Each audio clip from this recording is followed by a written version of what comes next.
Hello, আসসালামু আলাইকুম everyone. সবাই কেমন আছেন? আশা করি অনেক বেশি ভালো আছেন। তো আজকে আমি চলে আসলাম নতুন একটা ভিডিও নিয়ে। ভাবলাম আপনাদের সাথে শেয়ার করি আমি আমার ছোট মেয়েকে কী কী খাওয়াই। তো এখানে এক কার্টন বিস্কিট আছে। এটা হচ্ছে 4 মাস থেকে খাওয়া যাবে। এই যে এখানে লেখা যে দা 4 meses। এটা হচ্ছে দুধের সাথেও মিশিয়ে খাওয়া যায়, আবার নর্মাল পানি দিয়েও খাওয়ানো যায়। তবে এটা আমার মেয়ে একদমই লাইক করে না, একদমই না। আমি বলতে গেলে খাই নাই, মানে মুখে দেওয়ার সাথে সাথেই কেমন যেন বমি বমি করে, যার কারণে আমি আর এটা ওকে দেই না। এটা খাওয়ানোর জন্য একটা দুধও আনছিলাম, এই যে 2 নাম্বার।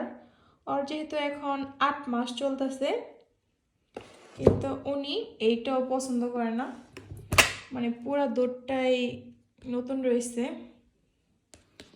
কিছুই করার নাই, এখন হচ্ছে এটা ফেলে দিতে হবে কারণ উনি পছন্দ করে না। তারপর ওর আপু হচ্ছে এখানে ওর জন্য কিছু পাস্তা আনছিল, ছোট পাস্তা। এখানে লেখাই যে 5 meses, মানে 4 মিনিট রান্না করলে এটা খাওয়া যাবে। এটাও পছন্দ করে না, একদমই না, মানে মুখে দেওয়ার সাথে সাথেই ওই বমি করে দিতে চায়। তারপর এখানে আরেকটা সুন্দর পাস্তা আছে লাভ আকৃতির। এগুলো হচ্ছে আমার অন্য বাচ্চারা খাইতো, এর কারণে আর আব্বু একটু বেশি করে নিয়ে আসছে, বললো যে ওইও মনে হয় খাবে, কিন্তু ওই তো ওই রকম না। তো এখানে কিন্তু ভিটামিন আছে, এই যে B1 ভিটামিন। যাই হোক, ওই এটা পছন্দ করে না। তারপর এখানে এই যে আরেকটা পাস্তার প্যাকেট আছে, হচ্ছে ডাক্তারে খেতে বলছে গরম পানির ভেতরে ঝুঁকিনি, সালাদ পাতা এগুলা সিদ্ধ করার পর যে এক্সট্রা পানিটা থাকে ওইটার সাথে দিতে বলছে, কিন্তু ওই খায় না। আমি ট্রাই করছিলাম, এই যে এটা পছন্দ করে। এটা হচ্ছে ভুট্টার গুঁড়া, এই যে মাইস লেখা, ক্রিমাদি মাইস। এই যে ভুট্টা ভুট্টার কি যেন আছে, তবে এটা পছন্দ করে। তবে শুধু গরম পানি দিয়ে এটা 2 চামচ দেওয়ার সাথে সাথেই সুন্দর হয়ে যায়, মানে আর এক্সট্রা করে তৈরি করতে হয় না। এখানে একটা আছে চাউলের গুঁড়া, যে রিজো, ক্রিমাদি রিজো, মানে রিজো মানে চাল। এটা আবার ওই অনেক পছন্দ করে, এই দুইটাই শুধু খায়। এখানে এটা একটা আছে, এটাও হচ্ছে ভুট্টার গুঁড়া।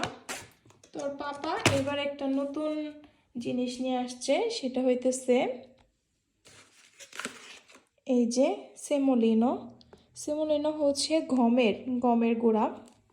তো এটা এখন আমি ট্রাই করি নাই, তো ভাবছি যে ট্রাই করব, যদি খায় তাহলে ভালো, কারণ এক্সট্রা ভিটামিনের দরকার আছে। তো আমার মেয়ে এগুলা কোনোটাই তেমন বেশি পছন্দ করে না। তো আরও অনেক অনেক খাবার আছে, যেমন জেলি আছে, আপেলের জেলি, নানান প্রকারের জেলি। তো ওইগুলা ওই কোনোটাই পছন্দ করে না, এর কারণে হয় কি আমি ট্রাই করি না, কারণ ওগুলা এত টাকা দিয়ে আনার পর খাবারগুলো নষ্ট করবো কেন, এই কারণে আর আনাই হয় না। তো সবাই ভালো থাকবেন, আপনাদের সাথে শেয়ার করলাম যে আমি আমার 8 মাসের বেবিকে কী কী খাওয়াই। তো ওই ম্যাক্সিমাম সময় এগুলা কিছুই পছন্দ করে না, তো আমি তারপরেও চেষ্টা করি ঘোরায় ঘোরায় দেওয়ার জন্য। মায়েদের মন তো, যারা মা আছেন তারা অবশ্যই আমার ফিলিংসটা বুঝবেন, যে মায়েরা আসলে খাওয়াইতে পারলেই মনে হয় ভালো, ওনাদের ভালো লাগে। তো আল্লাহ হাফেজ, দেখা হবে নেক্সট কোনো ভিডিওতে। সেই পর্যন্ত সবাই ভালো থাকবেন, আল্লাহ হাফেজ।